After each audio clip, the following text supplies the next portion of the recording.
अस्सलाम वालेकुम respected viewers. आज की इस वीडियो में हम प्रेजेंटेशन में हम डिस्कस करेंगे कैनुलेशन का एग्जैक्ट करेक्ट मेथड क्या होता है बच्चों में और बड़ों में भी। कैनुला का प्राइमरी मकसद ये होता है कि आईवी फ्लूइड्स दिए जा सकें और ड्रग्स को आईवी में एडमिनिस्टर किया जा सके। फर्स्ट स्टेप कैनुलेशन का ये है कि आप साइड को सिलेक्ट करें। जॉइंट के ऊपर कैनुला पास नहीं किया जा सकता। कैनुला किसी इन्फेक्टेड स्किन के थ्रू पास नहीं किया जा सकता। और आपने वेन वो सिलेक्ट करनी है जो पैल्पेबल हो, जो आप फील कर सक रहे हो, जो आप with the help of a finger you can palpate the vein, then this is a good side for cannulation. अगर पैल्पेबल नहीं है वेन्स कोलैप्स हैं, तो you can still try over a visible vein, यानी ब्लूइश कलर जहां पे आपको नजर आए वहां पे you can still try, but preferred way is the vein should be palpable.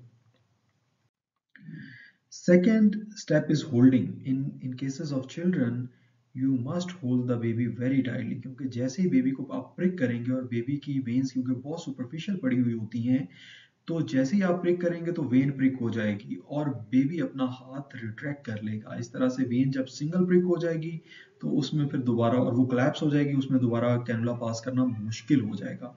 So babies को होल्ड करना बहुत ज़रूरी है। बेबीज को दो इंडिविजुअल्स ज़रूरत होते हैं होल्ड करने के लिए और कैनुला पास करने के लिए। और समटाइम्स आपको बेबी को बहुत फर्मली होल्ड करना पड़ता है, उसकी जगह को बहुत ज़्यादा प्रेस करके बिल्कुल पेल करना पड़ता है ताकि आपको वेन नज़र आ जाए। पैल्पेशन वेन की मुश्किल हो जाती है, लेकिन एटलीस्ट विजिबल वेन हो जब आप कैनुला अटेम्प्ट करें। तो आपको टॉर्निक्वेट बांधना, बाज़ बहुत देर तक टॉर्निक्वेट बांधना पड़ता है। उस केस में आप ज़रा ख्याल रखें ऐसा ना हो कि आर्टीरियल सर्कुलेशन कॉम्प्रोमाइज़ हो जाए। अगर आप इतनी ज़ोर से टॉर्निक्वेट बांधेंगे कि आर्टीरियल सर्कुलेशन कॉम्प्रोमाइज़ हो जाए, तो फिर आप कभी भी कैनुलेशन नहीं कर सकेंगे, क्योंकि आर्टीरियल सर्कुलेशन आएगी और वेन्स फिल होंगी तो आप कैनुलेट कर सकेंगे। इसलिए कैनुले को अप्रोप्रिएट तरीके से बांधना, बच्चे को फर्मली होल्ड करना। अब जैसे ये रिस्ट और हैंड से, ये डोर्सम ऑफ हैंड है बेबी का, इसको देखें किस तरह से होल्ड किया गया है, और ये बहुत अच्छा तरीका है। इससे स्किन भी टाइट हो जाती है, आसानी से कैनुलेशन करने में मदद मिलती है।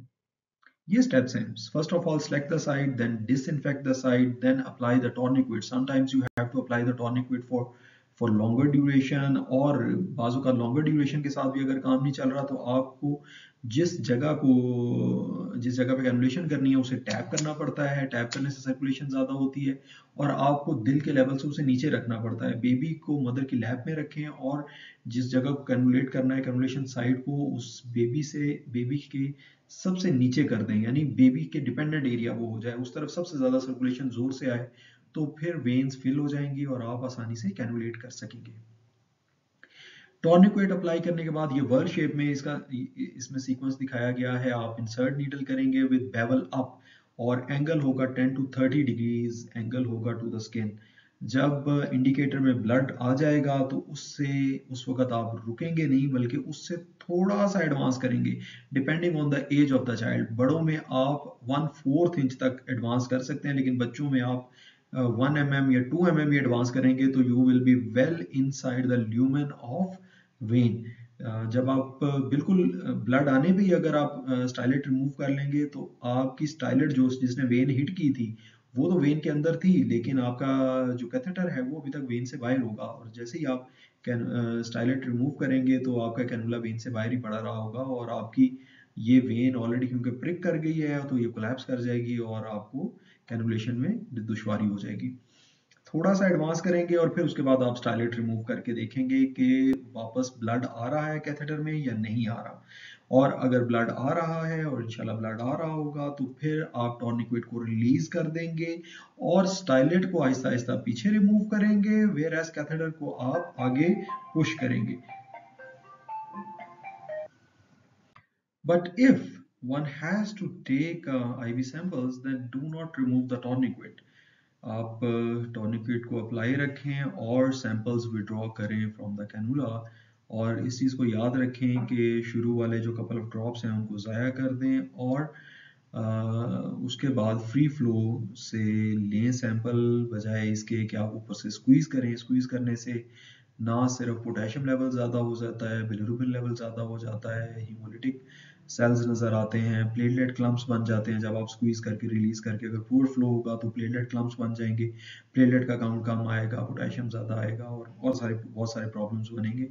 इसलिए जब आप सैंपल ले रहे हो तो बड़ा अच्छा फ्लो, फ्री फ्लो आना चाहिए कैनुला में, और उसके साथ फिर सैम्पलिंग आपकी अच्छी होगी और चांसेस ऑफ लैब एरर कम हो जाए।